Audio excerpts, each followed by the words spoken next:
بسم اللہ الرحمن الرحیم۔ محترم ناظرین السلام علیکم۔ زندگی کا سفر جاری تھا کہ ایک نوجوان کو ایک کٹھن مرحلے کا سامنا کرنا پڑ گیا۔ ہوا یوں کہ نبی کریم صلی اللہ علیہ وسلم نے مسلمانوں کو رومیوں سے جنگ کی تیاری کا حکم دے دیا۔ سخت گرمی کے موسم میں پکی فصلوں کو چھوڑ کر دفاع اسلام کا جذبہ لے کر تبوک کی طرف جانے کا حکم ہوا۔ سواریاں بہت کم تھیں اور جذبے جوان تھے۔ مالدار صحابی اپنا اپنا حصہ لا کر نبی کریم صلی اللہ علیہ وسلم کی خدمت میں ڈھیر کر رہے تھے۔ کوئی سارا سامان لا رہا تھا تو کوئی نصف، کوئی آدھے لشکر جنگ کے اخراجات اٹھانے کی پیشکش کر رہا تھا تو کوئی چند کلو کھجوریں اٹھائے حاضر خدمت تھا، جس سے اللہ رب العزت نے قیامت تک کے لیے قرآن کی صورت میں محفوظ کر لیا۔ لیکن اس نوجوان کو ایک بات پریشان کیے ہوئے تھی کہ اس کا ستیلا باپ اتنا مالدار ہونے کے باوجود جہاد کی تیاری کیوں نہیں کر رہا، اپنا مال اللہ کے راہ میں خرچ کیوں نہیں کرتا۔ اس نے فیصلہ کیا کہ وہ اپنے باپ کی ہمت بنائے اور اسے اللہ کے راہ میں خرچ کرنے کی ترغیب دلائے گا۔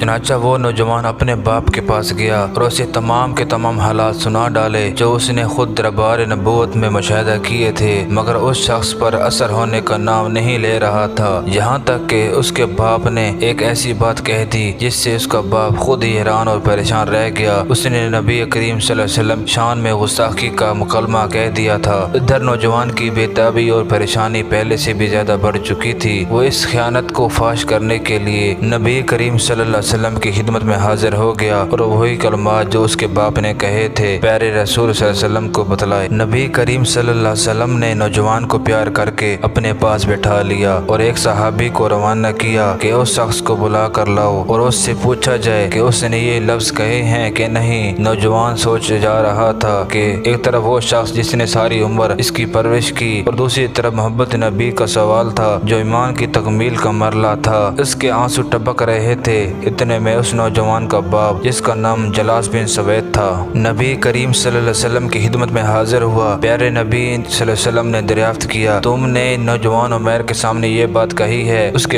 کا باپ صاف صاف مکر گیا اور کہنے لگا ایسا کیوں کر ہو سکتا ہے، میں نے تو یہ بات ہرگز نہیں کی، یہ جھوٹا ہے۔ حاضرین کی نگاہیں دونوں طرف جمی تھیں تو عمیر کو دیکھتا تو کوئی جلاس کی طرف نظر گھماتا۔ عمیر کی آنکھوں سے مسلسل آنسو رواں دواں تھے۔ وہ اپنی دل کی گہرائی سے دعا کر رہا تھا کہ اے الہی میری سچی بات نبی کریم صلی اللہ علیہ وسلم پر واضح کر دیں۔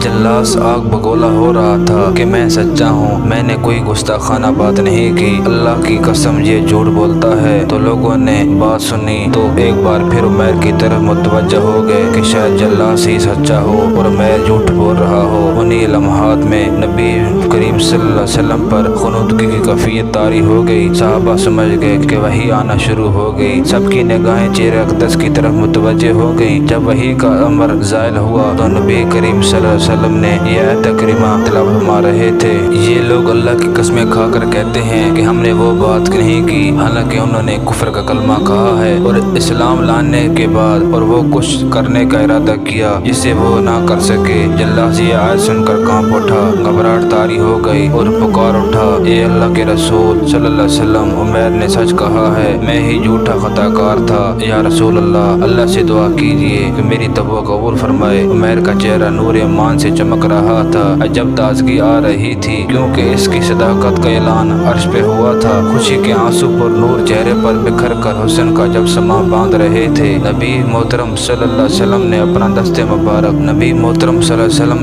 دست مبارک عمیر کے کندھے پر رکھ کر فرمایا اے عمیر تمہارے کان نے سچ سنا ہے اور اللہ تعالیٰ نے اس کی تصدیق کر دی ہے۔ یہ واقعہ عمیر کے وقار میں مزید اضافہ اور جلاس کی فلاح کا سبب بن گیا تو وہ توبہ کر کے دائرہ اسلام میں داخل ہوا اور پھر صحیح قرارداد پیش کیے۔ وہ اکثر کہا کرتے تھے کہ عمیر نے مجھے کفر سے بچا لیا اور جہنم سے آزادی دلا دی۔ اللہ تعالیٰ سے دعا ہے اللہ تعالیٰ ہمیں صحابہ جیسی ایمان اپنانے کی توفیق عطا فرمائے۔ دوستو اگر ویڈیو اچھی لگی ہو تو لائک کریں، چینل کو سبسکرائب کریں اور اپنے دوستوں کے ساتھ شیئر کریں۔